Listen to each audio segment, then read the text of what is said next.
Hello everyone. Today we are going to discuss chemistry paper of BTTS 17 mains. The first question is x minus y minus 2 z minus 3 are isotonic. Isotonic का मतलब होता है same number of neutrons and isoelectronic का मतलब होता है same number of electrons. Thus increasing order of atomic numbers of x, y, z. Now let number of electron जो है x में नंबर ऑफ इलेक्ट्रॉन जो है वो a है, तो एटॉमिक नंबर x का क्या हो जाएगा a माइनस 1 हो जाएगा. आइसो इलेक्ट्रॉनिक है तो सेम नंबर ऑफ इलेक्ट्रॉन होंगे, तो x में क्या एक एक्स्ट्रा इलेक्ट्रॉन है तो वो a माइनस 1 हो जाएगा. y में क्या है एक दो एक्स्ट्रा इलेक्ट्रॉन है a माइनस 2 हो जाएगा. z में हो जाएगा a माइनस 3. तो हमारा जो एटॉमिक नंबर का ऑर्डर वो क्या हो जाएगा x greater than y greater than z. ये आ जाएगा. बहुत ही सिंपल क्वेश्चन. नेक्स्ट है aqueous solution of carnallite. Carnallite क्या होता है? ये फॉर्मूला होता है KCl MgCl2.6H2. तो इसमें कौन कौन से आयंस हैं? K प्लस आयंस हैं, Cl माइनस है और Mg2 प्लस है. तो इनकी प्रॉपर्टीज शो करें. नेक्स्ट है amongst NO3 minus. NO3 minus कैसे होता है?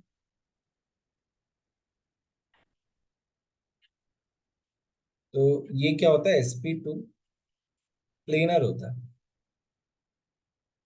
AsO3 2 माइनस ये कैसे होता है?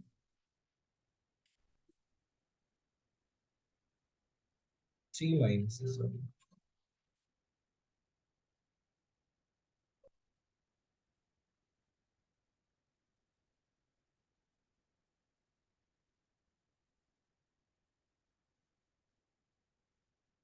यहाँ पे क्या होगा? O minus. ठीक है, और एक होगा लोन पेयर. यहाँ पे क्या है? तीन बॉन्ड है और एक लोन पेयर है, तो दिस इज sp3. इसका हाइब्रिडाइजेशन विल बी sp3. तो ये नॉन प्लेनर है. ठीक है. CO3 2 माइनस कैसा होगा? E double bond O minus O minus. ये क्या होगा? sp2. ये क्या होगा? प्लेनर होगा. SO3 2 माइनस जो है उसमें कैसा होगा? Double bond O minus O minus और एक लोन पेयर भी आ जाएगा क्योंकि 6 इलेक्ट्रॉन होते हैं सल्फर में. तो ये भी sp3 हो जाएगा which is again non planar. BO3 3 minus कैसा होगा? O minus O minus. ये sp2 है. sp2 वाले क्या होते हैं? प्लेनर होते हैं. तो ये आंसर आ जाएगा. तो मेरे पास ऑप्शन आ जाएगा नॉन प्लेनर स्पीशीज ना, तो बी वाला आ जाएगा. नेक्स्ट है in the Freundlich absorption isotherm the slope of straight line. हमारे पास इसका फॉर्मूला क्या होता है? X by M is equal to K P raise to power 1/n. दोनों तरफ लॉग ले लेंगे तो क्या आ जाएगा? Log X by M is equal to log K plus 1/n log P. इन्होंने ग्राफ बनाया है लॉग एक्स बाई एम पे और लॉग पी पे.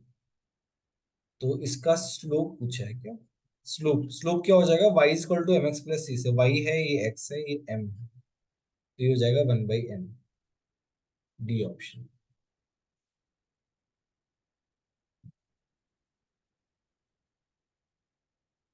नेक्स्ट है EAN. इफेक्टिव एटॉमिक नंबर जो है, जैसे पहला जो कंपाउंड है हमारा, इसका फॉर्मूला क्या होता है? इसका फॉर्मूला होता है Z. जो मेटल है उसका Z माइनस ऑक्सीडेशन स्टेट जो भी होती है उसकी प्लस 2 इंटू कोऑर्डिनेशन नंबर. अब if you talk about this compound K2NiCN4, तो इसमें Ni का एटॉमिक नंबर कितना है? 28. और यहाँ पे उस पर +2 ऑक्सीडेशन स्टेट है, तो ये हो जाएगा -2. 4 कोऑर्डिनेशन नंबर, तो 4 इंटू 2 34 हो जाएगा. वैसे ही कॉपर का यहाँ पे +2 ऑक्सीडेशन स्टेट है और उसका एटॉमिक नंबर 29 होता है, तो 29 minus 2 plus there are 4 coordination number, तो 4 इंटू 2 8 35 हो जाएगा. सिमिलरली प्लैटिनम जो है 78 होता है एटॉमिक नंबर, और यहाँ पे उसका +4 ऑक्सीडेशन स्टेट है, तो -4 प्लस 6 इंटू 2 क्या हो जाएगा? 86 हो जाएगा. तो हमारा आंसर क्या आ जाएगा? C option.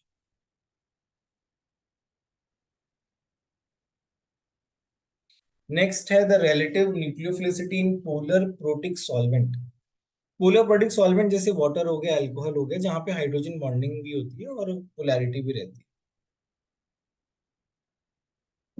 तो उसमें बताना है। तो न्यूक्लियोफिलिसिटी जो रहती है वो inversely proportional to size of nucleophilic atom रहती है। और दूसरा, न्यूक्लियोफिलिसिटी जो है बेसिक स्ट्रेंथ के भी प्रोपोर्शनल होती है। तो यहाँ पे हम बात करें तो ऑक्सीजन और सल्फर में ऑक्सीजन का ज्यादा होगा, क्योंकि ऑक्सीजन की साइज क्या है, कम है। ठीक है। थर्ड वाला जो है उसमें क्या है, CH3 C double bond O minus. इसका नेगेटिव चार्ज जो है ना, वो बिजी है रेजोनेंस में, तो उसकी बेसिक स्ट्रेंथ जो है वो बहुत कम होगी, क्योंकि उसका नेगेटिव चार्ज अवेलेबल ही नहीं, तो वो लास्ट में आएगा। फर्स्ट और सेकंड में साइज के बेसिस पे, और थर्ड वाले में नेगेटिव चार्ज की अवेलेबिलिटी के बेसिस पे देख लिया, मतलब बेसिक स्ट्रेंथ के बेसिस पे देख लिया। नेक्स्ट है TiO2 is well known example for tetragonal system. Fact based question. Which order is incorrect according to their resonance energy? देखो ये एरोमेटिक है, तो यहाँ पे रेजोनेंस एनर्जी ज्यादा होगी, और NH2 का प्लस एम ज्यादा होता है, तो उसकी रेजोनेंस एनर्जी ज्यादा होगी। OH का भी प्लस एम ज्यादा होता है, क्योंकि कार्बन और ऑक्सीजन सेम पीरियड के हैं, इसलिए यहाँ पे O माइनस जो है ज्यादा अच्छे से रेजोनेंस करेगा, क्योंकि नेगेटिव चार्ज। यहाँ पे रेजोनेंस जो है ज्यादा अच्छा होगा, तो ऑप्शन मेरा क्या आ जाएगा, डी आ जाएगा।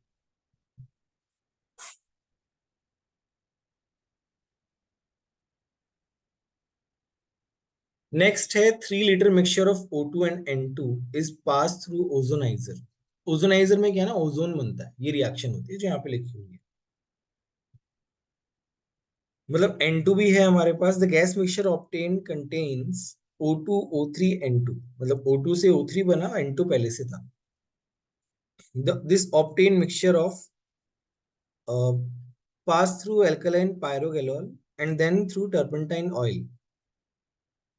तो टर्पेंटाइल ऑयल जो है वो O3 गैस को एब्जॉर्ब करता है, अब्जॉर्ब कर लेता है, और अल्कलाइन पायरोगैलोल जो है वो O2 को कर लेता है,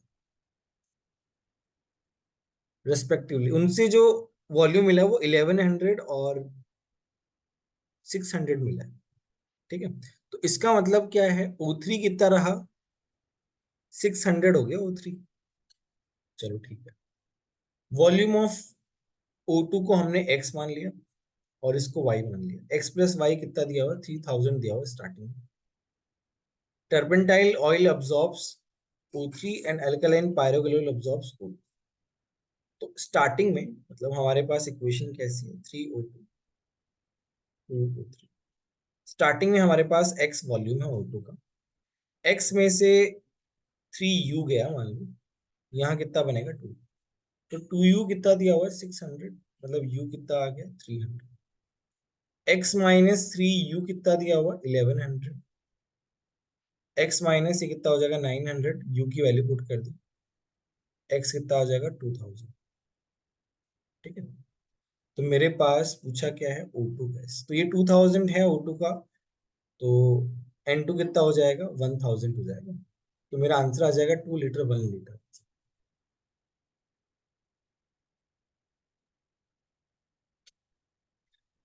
नेक्स्ट है the stability of +1 oxidation state increases in the sequence.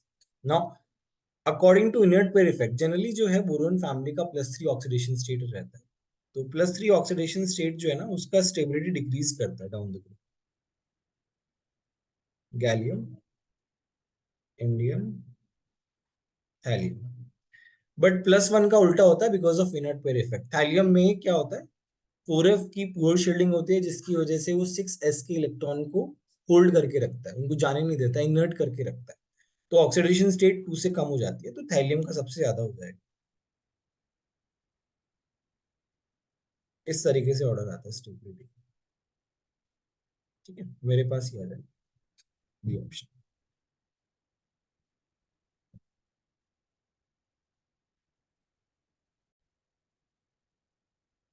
Next है the depression in freezing point observe for formic acid solution of concentration 0.5 ml पर लीटर।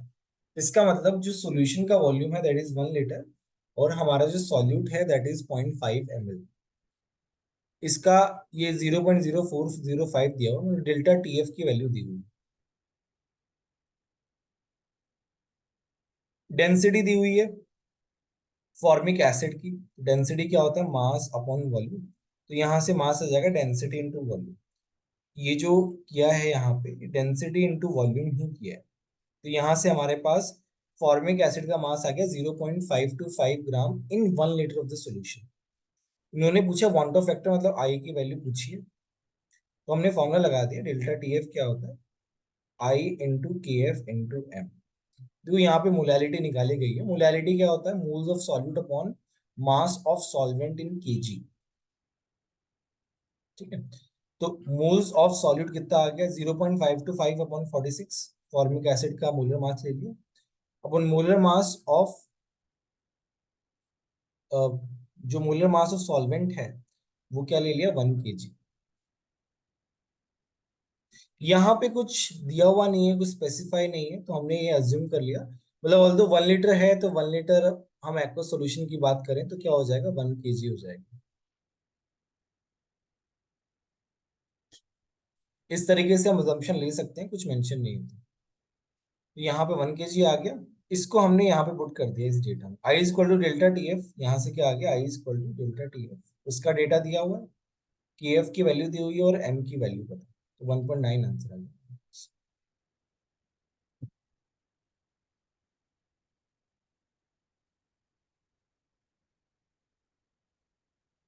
नेक्स्ट है बॉन्ड एंथैल्पीज की वैल्यू दी हुई है एंड डेल्टा एच निकालना है formation of hydrazine from nitrogen hydrogen.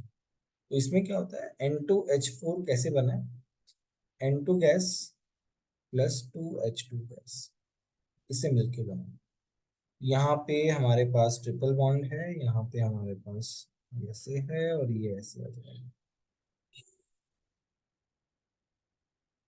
NN का double bond नहीं आएगा, सिंगल बॉन्ड है। ठीक है, तो हम इसमें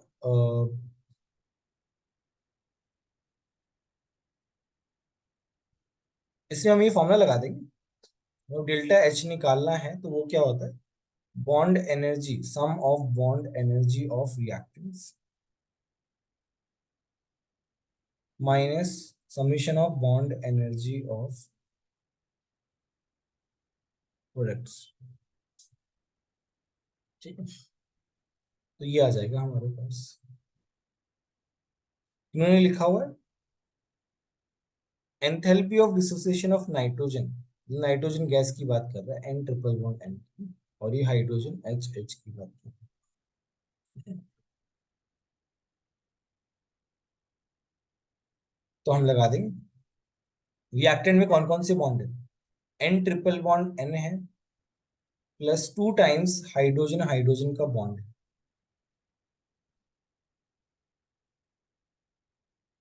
ठीक है, ये हो गया रिएक्टेंट के लिए। माइनस ये बॉन्ड एनर्जी आएगा, माइनस प्रोडक्ट में क्या है, एक तो एन एन बॉन्ड है सिंगल बॉन्ड और 4 NH बॉन्ड है। तो एन ट्रिपल बॉन्ड एन की वैल्यू क्या है, 941 प्लस हाइड्रोजन की कितनी है 436 माइनस एन एन की बॉन्ड कितनी है 159 प्लस 4 इंटू NH का कितना है 329।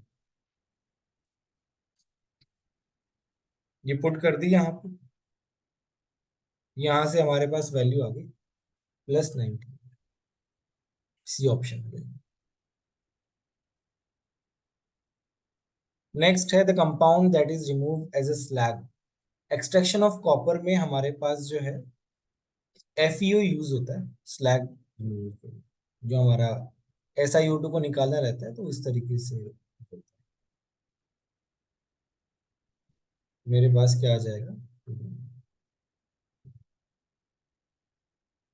नेक्स्ट है the reaction of H2O2 with potassium permanganate acidic medium.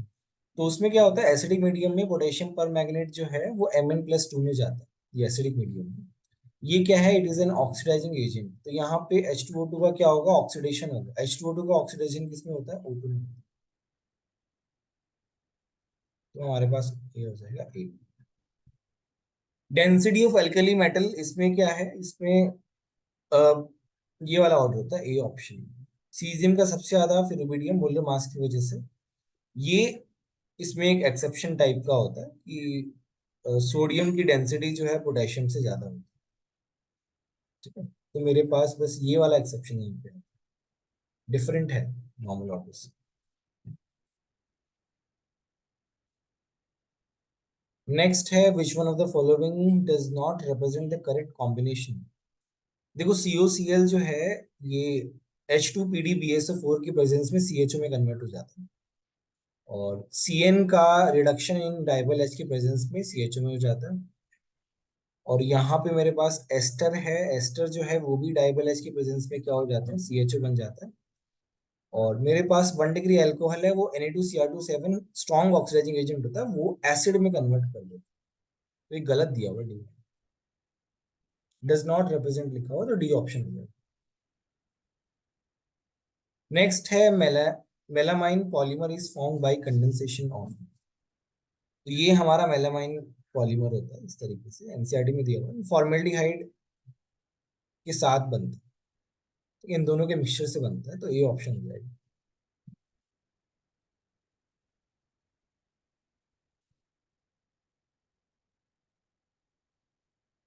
Next है, the major product C is. ठीक है, तो पहले रिएक्शन में हम नाइट्रेशन करा रहे हैं। नाइट्रेशन के बाद Br2 हीट करके डाल रहे हैं। मतलब यहाँ पे क्या होगा, यहाँ पे Br2 हीट के साथ फ्री रेडिकल मैकेनिज्म है। इसका मतलब है कि एल्केन टाइप कुछ होगा। एल्कोहलिक केवज मतलब डबल बॉन्ड बन रहा है लास्ट में। तो आपको सी बताना है। देखो इसमें लास्ट में एल्कीन टाइप का कुछ बन रहा है, तो ये एक पॉसिबिलिटी है और ये एक पॉसिबिलिटी है। ठीक है, C8H10 बोला है, इसका मतलब DU कितना है, 4। DU4 है, इसका मतलब एक रिंग तो बनी रही है, क्योंकि इस रिंग का DU4 होता है, मतलब बेंजीन रिंग का DU4 होता है। और हमने इस तरीके से मान लिया कि थाइल बेंजीन है, क्योंकि अभी हम नाइट्रेशन कर रहे हैं, तो क्या बनेगा, यहाँ पे NO2 आएगा। और पैरा पे वो होता है, ज्यादा स्टेबल होता है, तो हम वो कंसिडर कर रहे हैं। Br2 हीट किया तो मेरे पास ऐसा बनेगा Br। यहाँ पे रेडिकल जो है सेकंड डिग्री वाले पे, मतलब बेंजाइलिक पोजीशन पे ज्यादा स्टेबल होगा। अच्छा, हमने इथाइल वाला ही क्यों लिया, दो मिथाइल क्यों नहीं लिए, क्योंकि हमको डबल बॉन्ड चाहिए लास्ट में। अभी क्या है, एल्कोहलिक केवच डालेंगे ना इसमें, तो यहाँ पे मेरे पास ये बन जाएगा, इस तरीके से बन जाएगा अल्फा बीटा एलिमिनेशन। मेरे पास बी ऑप्शन है। अच्छा क्वेश्चन। नेक्स्ट है, drugs used to bind to receptors inhibiting its natural function blocking message are called. ये अपना फैक्ट बेस्ड क्वेश्चन है, antagonist. Adiabatic expansion of perfect gas dP by dP is. देखिए, adiabatic में क्या होता है, ये वाला फॉर्मूला लगता है। ठीक है, तो यहाँ पे हम क्या कर रहे हैं, पार्शियल डिफरेंशिएशन कर रहे हैं दोनों। लेट्स से हमने पहले प्रेशर के रेस्पेक्ट में डिफरेंशिएट किया, तो क्या आ जाएगा, dP V rest power gamma. Volume के रेस्पेक्ट में किया तो P into gamma V rest power gamma -1 D is equal to 0। तो यहाँ से dP by dV क्या आ जाता है, ये एक्सप्रेशन। मेरे पास सी ऑप्शन है।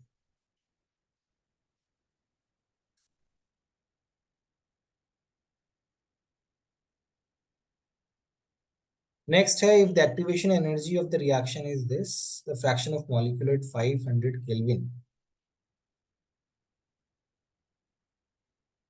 which have enough energy to form products is। तो y माइनस एक्स पूछा, तो इसका फॉर्मूला होता है f का e raise to power minus E A upon R. तो ये है, किलो जूल से जूल में कन्वर्ट कर दिया, r का वैल्यू पुट कर दिया, t का वैल्यू पुट कर दिया, हमारे पास ये एक्सप्रेशन है। नेक्स्ट है find the number of compounds having परऑक्सी linkages. तो इसमें आपको क्या स्ट्रक्चर बना बना के देखना पड़ेगा कि किस किस पे परऑक्सी लिंकेज है। नेक्स्ट क्वेश्चन है, अपने को परऑक्सी लिंकेज जो है वो बताना है। तो इसमें H3PO5 का जो स्ट्रक्चर होता है that is P double bond O, OH, OH, O, ये परऑक्सी लिंकेज है यहाँ। H4P2O8 का कैसे रहता है? चार H है तो वो चारों ऑक्सीजन पे आएंगे, एक डबल बॉन्ड O हमेशा रहेगा। ये बन गया परऑक्सी लिंकेज है। CrO5 का कैसे रहता है? बटरफ्लाई स्ट्रक्चर रहता है लाइक दिस परऑक्सी लिंकेज। तो ये आती है, बाकी किसी में नहीं रहता। Next question 23, on how many of the following molecules or ions the number of electrons in sigma molecular orbital are more than or equal to 9? ठीक है, तो N2 मॉलिक्यूल्स तक अलग कॉन्फ़िगरेशन रहता है, तो वो कैसे रहता है N2 तक? ये वाला रहता है। इसमें सिग्मा 2p z बाद में आता है स्पाइस, ठीक है। तो N2 में हमारे पास कितने इलेक्ट्रॉन्स है बॉन्डिंग में? टू, तो four, two two four, four और फोर एट, एट और टू 10। तो N2 के अंदर कितने हो गए? 10। N2 प्लस एक इलेक्ट्रॉन निकाल दिया तो वो बॉन्डिंग से जाएगा, तो ये हो जाएगा 9। Be2 प्लस ये हो जाएंगे अपने 7 इलेक्ट्रॉन। तो Be2 प्लस में क्या होगा? चलो Be2 प्लस, इसमें 9 इलेक्ट्रॉन होंगे, 7 इलेक्ट्रॉन। इसमें क्या रहेगा? Sigma 1s2, sigma 1s2 star, sigma 2s2, sigma 2s2 star, और ये बात जाएगा, ये हो जाएंगे टोटल 7 इलेक्ट्रॉन, जिसमें से 4 जो हैं वो क्या है? बॉन्डिंग वाले हैं। इसमें 7 नहीं आएगा, इसमें 4 आएगा। तो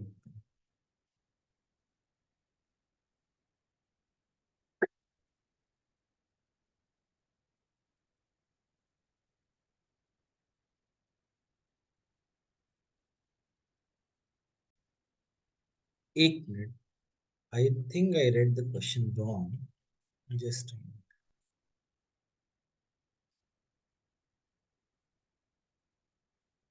in how many of the following molecular ions the number of sigma molecular orbital both sigma and sigma star? अच्छा, सिग्मा और सिग्मा स्टार दोनों में बताना है। N2 के अंदर जैसे 2 टू 4, 4 टू 6, 6 टू 8, 8 टू 10, तो N2 के अंदर 10 है, एक इलेक्ट्रॉन जाएगा N2 प्लस में, तो वो कितने हो जाएंगे? 9।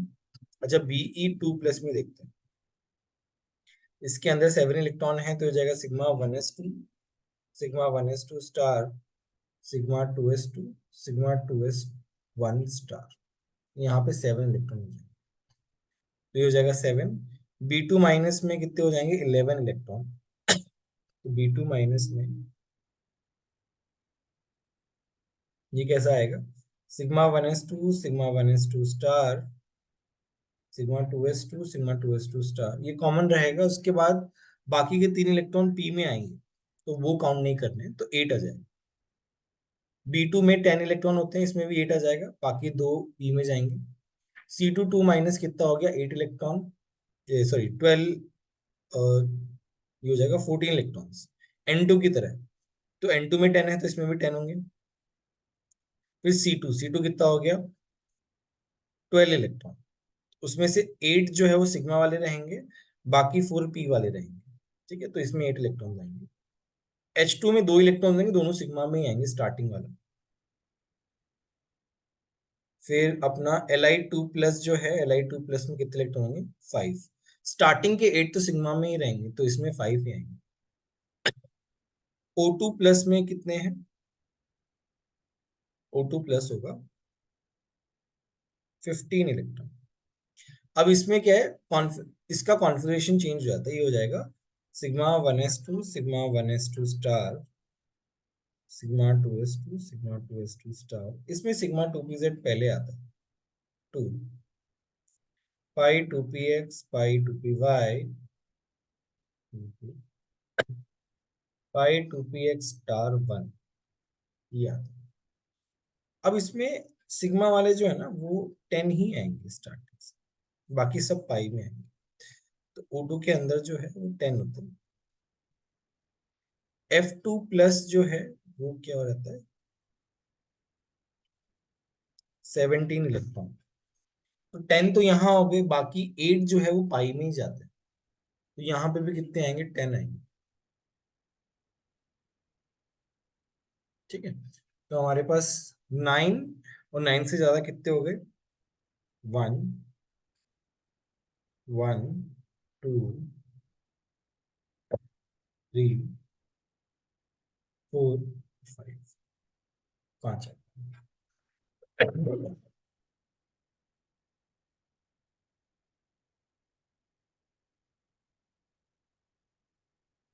नेक्स्ट क्वेश्चन करते हैं, क्वेश्चन नंबर 24।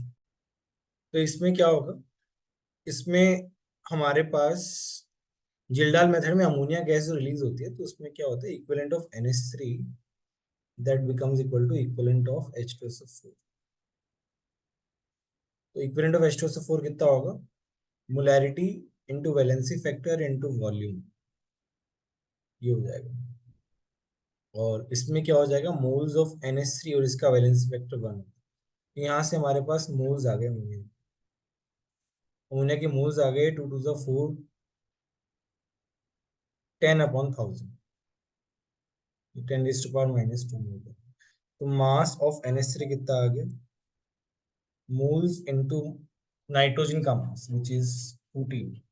ठीक है, तो यह आ जाएगा 0.14। अब परसेंटेज ऑफ नाइट्रोजन कितना आ जाएगा, 0.14 डिवाइड बाई 0.25 ऑर्गेनिक कंपाउंड का मास इंटू 100। तो ये कितना आ जाएगा, 56%। ठीक है, नेक्स्ट है the rate constant for decomposition of acetaldehyde have been measured, temperature range दिया हुआ 700 to 1000 kelvin. The data has been analysed by plotting ln k versus 10⁻³ ठीक है, the value of activation energy for the reaction is. तो इसमें हमारे पास formula क्या होता है, ln k is equal to ln a minus e a upon RT। ये 10⁻³ दिया हुआ है, तो इसका मल्टीप्लीकेशन किया और हमने इसका डिवाइड भी कर दिया। अभी हमारा स्लोप जो होगा उसका वैल्यू क्या होगा, minus E a into E a upon R into 10⁻³। ये हमारा स्लोप होगा, दैट इज इक्वल टू -18.5। तो यहाँ से हम ये निकाल लेंगे, ये कितना हो जाएगा 18.5 इंटू 1000, आर क्या हो जाएगा 8.314। अब ये कैलकुलेट कर लो, आ जाएगा। तो ये आ जाता है किलो जूल पर मोल में 153.7, तो ये हो जाएगा 154 के आसपास।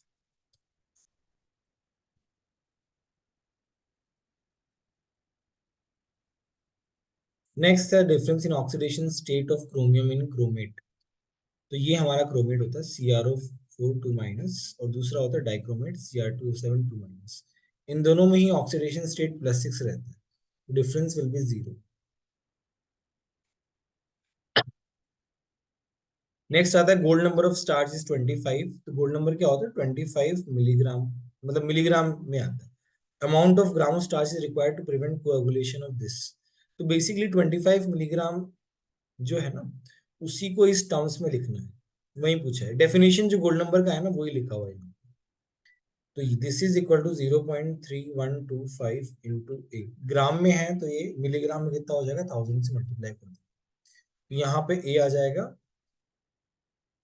25/312.5 और हमें 100 से मल्टीप्लाई करना पड़ेगा टू गेट द आंसर। ये हो जाएगा 8 आ जाएगा। बॉन्ड इक्विवेलेंट्स इन अमोक्साइलिसिलीन, तो इसमें क्या होता है, इसका स्ट्रक्चर जो है वो पता होना चाहिए। और डबल बॉन्ड इक्विवेलेंट्स जो है, डबल बॉन्ड के लिए 1 रहता है, रिंग के लिए 1 रहता है। तो बस इसमें 3 डबल बॉन्ड हैं, ये 3, 3 4 5, और एक यहाँ पे 6, 6 डबल बॉन्ड। रिंग कितनी है, 3, कितना आ गया, 9 आ गया। नेक्स्ट है pOH of a solution found by mixing NaCN and HCl। तो NaCN HCl को मिक्स किया है, तो हमने इसके मोल्स निकाल लिए और इसके मिलीमोल निकाल लिए। तो यहाँ पे आया 12, यहाँ पे आया 8, ये क्या हो गया, LR हो गया, तो ये चला जाएगा पूरा। हमारे पास बचेगा NaCN विच इज 4, और यहाँ पे क्या बनेगा, HCN विच इज 8। तो NaCN और HCN क्या हो गया, एक एसिडिक बफर बना है। तो फिर बफर का फॉर्मूला लगा देंगे पीएच निकालने के लिए, pKa plus log of NaCN upon HCl। ये पुट कर दिया, आंसर आ गया हमारे पास, pH इक्वल टू 9, यहाँ से pH 5। नेक्स्ट है 64 watt bulb emits monochromatic light of wavelength 310 nanometre if emitted photons from bulb 25% efficiency, magnitude of photo current. तो हमको पावर जो है 64 वॉट दिया हुआ। फॉर्मूला क्या होता है एनर्जी का, H C by lambda. H C की वैल्यू क्या होती है, 1240 नैनोमीटर में लैम्डा पुट कर दिया तो इलेक्ट्रॉनिक वोल्ट में आता है। तो हमारे पास आता है 4 इलेक्ट्रॉनिक वोल्ट, मतलब कैपिटल नहीं आएगा ये ऐसे है। तो नंबर ऑफ फोटॉन्स कैसे निकालते हैं, हमारे पास होता है E equal to N H C by lambda. तो E में से H C by lambda divide कर दो, तो हमारा E कितना है, 64 है, और इसमें से 4 डिवाइड कर दो, बट इसके यूनिट जो है ना वो जूल में होनी चाहिए। तो यहाँ से हमारे पास नंबर ऑफ फोटॉन्स आ गए। तो करंट हम कैसे निकालेंगे, number of photons into electron का चार्ज, क्योंकि करंट क्या होता है, बेसिकली बेसिकली इलेक्ट्रॉन से निकलता है इलेक्ट्रॉन, और इसका 25% एफिशिएंसी। तो हमारे पास क्या आ जाएगा, 4 एम्पियर आ जाएगा। देखो आपके पास क्यों क्या होता है, एन ई होता है, ठीक है, और D Q by D T क्या होता है, करंट होता है। अभी डी क्यू तो यहाँ से निकल जाएगा, हमने number of photons into electron का चार्ज को मल्टीप्लाई कर दिया। dt जो है ना, ये 10⁻20 आया, पर सेकंड में आया, तो ऑटोमेटिकली उस टर्म में आ गया। तो हमारे पास आई क्या आ जाएगा, 4 एम्पियर। आई होप आपको समझ में आया होगा। कोई भी डाउट हो तो, इसमें भी कोई डाउट आए तो आप अपने कंसर्न फैकल्टीज या डाउट क्लासेस में पूछ सकते हैं। Goodbye everyone.